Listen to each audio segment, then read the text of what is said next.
What's up, y'all? It's your girl Sakina, and I'm back with another review. This is my review for the Real Housewives of Miami. This is season 6, episode 8. And get up into this switch up, okay? This is the same day that I did my Beverly Hills review, but I really wasn't feeling how my hair was laying. You know, I'm sure a lot of y'all gonna be like, oh, it look good. But to me, it just was not, it wasn't moving me. So I decided to move my part on over. Oh, hold on, wait. Let me separate my part. See, y'all, that's curly hairs, okay? I don't slick my hair because I already know how it's gonna be. Y'all, my dog is going crazy at my door. You would think that she was like the big dog. My dog is a little Chihuahua Terrier mix, and she's like trying to break my door down. Anyway, let's go ahead and get into this review, right? So, it picks up where it left off last week with the ladies down at Croquette, and they're, planning this Lisa intervention. So they're saying that, yes, she's spending way too much money as far as the Instacart goes. And Larsa was like, she needs to learn how to manage money because she's not going to have the same lifestyle that she had with Lenny when it comes to Jody, because Jody is still taking care of his ex-wife. So Alexia is like, I just would want my man to buy me a new car. I mean, if that's all that he can do, that's the least that he can do, because Lisa is borrowing Lenny's cars, and then Lenny is saying that she's planting listening devices on the car. That's just a bad situation. So to remove her from that, the least you could do is get her a car. And Gertie is like, yeah, hell, get her a Corolla. Lexi's like, why is a Corolla? What is that, a Toyota? Child, she don't know. She stay confused just like Teresa. But in her confessional, she was like, she ain't never had to buy a car. Her dad bought her a car. She said, the dad. I said, why did you say your dad, the dad? But anyway, she said her dad bought her a car, her ex-husband, and Todd. So she ain't never have to buy a car. Larsa was like, she's not going to ride around in that. And I was with Gertie. Listen here. Forget about keeping up with the Joneses. At the end of the day, baby, if you need transportation, that's what you need. Because as of right now, you don't have any. So, come on. They're just really concerned about how she is as a mother, because she showed up to the opera night, and Julia and Alexia are the ones that, are talking about this. Julia brought it up about how she was concerned about, her being a mother and the kids, because at the opera night, she showed up despite all the things that was going on back at home. If you had to call the police and your kids can see all of this happening, why did you leave? You should have just stayed there. And Alexia was like, yeah, I would never leave my kids in that type of situation. I said, oh, yo, listen, y'all already know she y'all gonna hear from her at the reunion. So, I mean, she better respond the same way that she responded towards Kiki, okay? So, yeah, they want Larsa to do it, but Larsa said she's not going to do it. So then they decide that Julia needs to be the one to start, because everybody has had their input minus Julia. So they feel like she should be the ringleader in this. Listen, at the end of the day, I don't know how good this intervention is going to be, because just like Larsa said, I mean, I could say, all the good advice in the world, but at the end of the day, she has to be in a situation where she is fending for herself and not relying on a man. And even though Larsa, got Scottie Pippen's money to live off of, she has made her own lane, with the OnlyFans. She had like Pretty Little Thing collaboration. So she is making her own money, despite her being able to live off of Scottie. So I will give her that. Hopefully, she inspires Lisa to do the same. I know that she's doing the perfume line, but I hope that she continues to, make a name for herself and bring in income for herself rather than relying on a man, because you see how he can do you. So they get on the field to play croquet. They cussing, and Kiki done scored a ball, and she running around the field with her titty out. I said, oh my gosh. Oh my gosh. I mean, it definitely was a show for the old men, but I'm sure they want y'all to leave. There was a lady on the court who was looking around like, you already know she probably snooty and got an attitude because the girls are there. But Marisol and Alexia, they go off to the side. They have a conversation. And Marisol wants to know about how Alexia feels about Julia meeting up with her ex. Because Marisol's trying to play it cool, but she is feeling some type of way about it. Alexia feels like Julia didn't do anything wrong. She didn't come at the situation wrong. You know, she was just there with Martina. The guy had something to say, and she heard him out.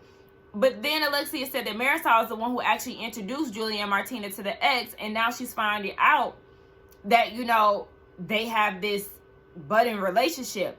But even though Alexia was trying to, you know, speak her mind and really speak her opinion on it, let's be real. I was actually with Marisol when she said, if this happened to you, you would not like it. This isn't what friends do. Granted, you and Julia are not friends. Y'all are not. But I do feel like it's very weird for Julia to now be in cahoots with the ex to the point where she's just believing everything that he's saying. And Marisol already expressed that that was a toxic relationship for her. So yeah, I would definitely be side-eyeing this man. Like, get over it. But I also want Marisol to let it go too, because I agree with Alexia when she said that Marisol is in, you know, a relationship, a better space. At that point, just leave that behind you. Absolutely leave it behind you. But I would feel some type of way too, knowing that you are in cahoots with him and he's talking all this shit about me. Yes, that would be an issue. And Alexia knows damn well that it would be an issue for her too. But again, I applaud her for, you know, sharing her experience. But at the same time, too, Alexia, you said that Marisol is very hard to talk to. Let's not forget when Marisol went against the grain with you, you was looking at her crazy. So both of y'all have some type of, you know, territory on this. Feels like there's supposed to be loyalty from the both of y'all, blind loyalty. But it seems like, I mean, both of y'all are starting to really display y'all's difference in opinions. And I like that, because that makes friendships go round. So get to speaking y'all mind, and y'all gonna agree to disagree, damn it. But in this case, I do feel Marisol. So they get down to dinner later that evening, and Julia, Nicole, and Adriana, they were having a discussion about Lisa and, you know, how they don't want her to keep bringing up Lenny. And Julia was like, well, we had a conversation when we went to lunch, and we basically want to have an intervention. So they all get down to the table, and Julia pulls Alexia to the side and was like, you know, I need to talk to you. Why did you say that you needed to talk to Todd for us to share a room? And Alexia giggles and was like, no, like, I was just joking. It was very clear that she was lying, but, you know, just to go along to get along, Julia just went with it, even though she knows that Alexia was clearly uncomfortable with the situation. You know, but now she knows, you know, Julia peeps game. So hopefully Alexia will steer clear of any, you know, hesitation from Julia being a lesbian. So they all get back to the table. Adriana thinks that she sees a gator. So that causes all of them to run from the table, tripping over stuff. Child, it was just a mess. She thought she seen something, but she wasn't sure. So they get back to the table, and Kiki thanks Lisa for inviting them. And, you know, she was like, yeah, I wanted this to be something for all of us. And Dr. Nicole was like, well, you know, we were talking about the kids earlier at the Scent event. Oh, speaking of the Scent, not Nicole, Lisa was not feeling the scent that was presented to her. So there's still some work that needs to be done, about 2 more weeks worth. So they're still working on that. So then that's when Dr. Nicole was saying that since the divorce situation, Lisa has not had a good Mother's Day, so they want to do a Mother's Day brunch. Okay, well, speaking of the kids, this is Julia's way to try to, you know, ease on in there. You know, I know the kids are experiencing a lot, you know, blah, blah, blah. Thank you for coming out to the opera night, but how are the kids feeling? Lisa said that the kids went straight to bed and she wasn't going to miss the opera night for anything. But Julia was like, well, me and Alexia, you know, we had some concerns about the kids. I'm just like, oh, girl, I don't know. Because I was thinking the same thing as everybody else. Girl, this is not the way that it was supposed to be playing. I think Lisa saying that she didn't want to talk about Lenny kind of, you know, threw a wrench in the plans. But I do feel like Dr. Nicole mentioning the kids was a good way for Julia to get in there. But Dr. Nicole says she does think it's mighty rich coming from Alexia talking about somebody's kids, because Alexia has a fit when somebody mentions her kids and her kids are grown. So just imagine how Lisa would feel as her kids are minors. Yeah, I mean, yeah. But I don't know. I'm a little nervous watching this. They brought up the Instacart situation, and Dr. Nicole said it's not just groceries, it's Target, it's gifts, it's things like that. And we know, I use Instacart very often now. I used to not be into Instacart, but baby, on them days where you don't feel like going outside, when you don't feel like doing a thing, or when the grocery store that you want to get groceries from is too far, you gotta hit up Instacart. Instacart has saved my life. We do not have a Sprouts around here. They're in, Atlanta. There's one 45 minutes away from here. And sometimes I just don't feel like taking that drive. So I'll be Instacart anytime I want something from Sprouts. But anyway, yes, there's other things. It's not just groceries that she's buying. I mean, still, girl, yikes, 10K? Yeah, that's still a lot. But, it is what it is. And at this point, Lisa is feeling interrogated. And you can see her eyes watering up. She's on the verge of tears. Now, Alexia done made the big mistake talking about the Google alert and how they was talking about stuff. Because, now she knows that she is the topic of discussion. So Lisa's like, wait. One minute y'all tell me I'm talking about Lenny too much, and the next minute y'all want to ask questions.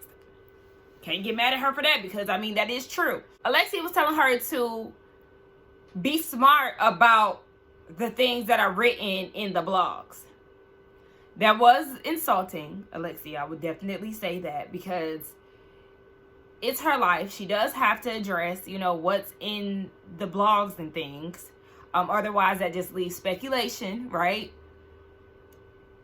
They just want her to stop talking about Lenny so much.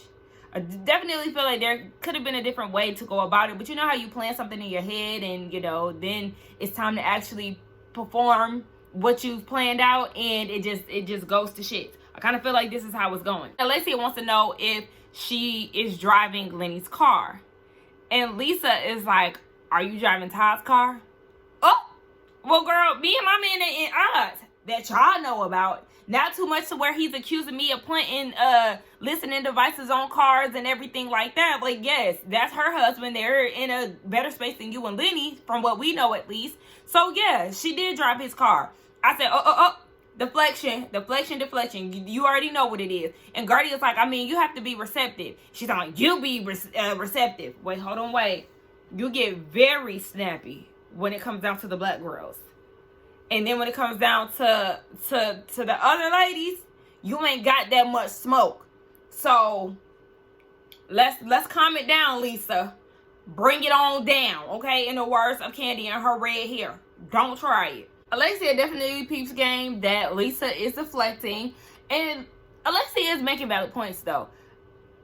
He is alleging that you're planting devices on y'all's cars. So, yeah, at that point, why don't you just get another car? It's like you continuously just loop yourself into this mess. Girl, remove yourself from the equation. Get your own car. Get your own house. Because at the end of the day, regardless if the car that you drove up to Palm Beach was the one that he alleged had a device on it or not, he still is trying to control you. Didn't he just take a car away from you and you was crying on the phone with Jody? And you still feel comfortable enough to drive around in the cars that y'all had within y'all's marriage? No, at that point, baby, I'm trying to break ties. I don't want any of this. But I just kind of feel like, in a way, I feel like this is still Lisa's way of like trying to connect with Lenny. Or not connect, but staying attached to him. Even though she has kids and stuff. I just kind of feel like, I don't know. I kind of feel like she still is wanting that attention from him. And she can only do that if she's still, in sight, in the home, sharing the cars and things of that nature. Now, Lisa don't really have nothing to say. And Gertie is the one who is trying to be real and honest and tell her about everything that they've discussed. So she even went as far as saying, with this whole Jody thing, like, is he helping you emotionally or just financially? Lisa said that she was overstepping. Gertie said, well, this is something that we all talked about. And Lisa was like, well, y'all all overstep. And at this point, this is when Alexia, shares a story about she was going through a legal battle with Herman's estate. She ended up losing. Lisa asked if Todd was helping her financially, and he wasn't. And, after she lost, I think she was going to try to, try another way or something. And he was like, you need to do what's best for your mental state and all of that. And so Alexi was just trying to tell her that, sometimes being right isn't worth your peace of mind, girl. So, pick and choose. But at the end of the day, she's going through a legal battle and she can't discuss everything. She feels like the ladies were attacking everything that's good in her life, her kids, her relationship. They feel like she shouldn't try to just jump into a situation with Jody as far as living with him. Just focus on getting another space for her and her kids. I mean, everything that they were saying was definitely right. It may seem like a pile on for sure. I know that. But, hey, you want to talk about Lenny so damn much, here is your chance. But I also feel her. Like, hey, y'all want me to talk about him or y'all don't? But at the end of the day, they did have her best interest at heart, and they just want her to focus on herself and her kids. And it is definitely a hard thing to do. But, baby, the first thing is removing yourself from the equation. So, removing yourself from his car, removing yourself from his house, and then you don't handle the legal battles and everything else. Because that situation with you calling the cops and all of that wouldn't have been had you moved your ass out of that house. But anyway, they rally around her, they give her a hug and stuff. But then Kiki talks about how she doesn't know anything about Jody. And, she was like, well, you need to come out with us one day. And she ended up just walking away from the table because the girls have been questioning her a little too much. So then the girls get back to Miami and we see that Gertie is catching Russell up on, the conversation that they had with Lisa.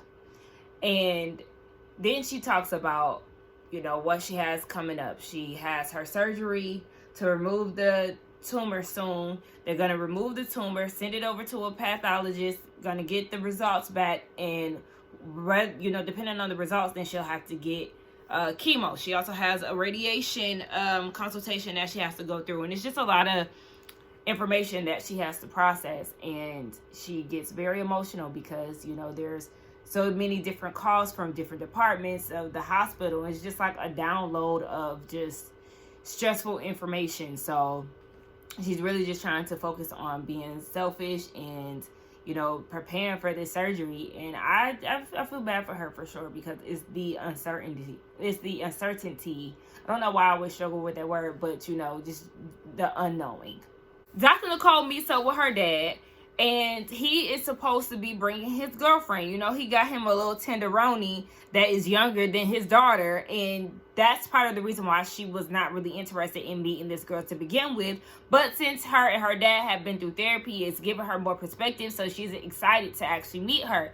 So the dad comes to the dinner alone, and she's trying to figure out where the girlfriend is. He claimed that she got a pinched nerve or something like that, and she can't get out of the bed. So he orders a drink, and in the midst of their conversation, he gets up. 5 minutes later, he comes back. He went to the bathroom.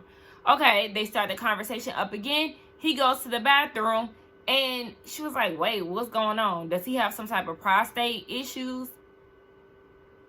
And then he comes back to the table, and she asks him, do you have prostate issues? Because he was like, this is very unusual. Like, he has to pee all the time and stuff.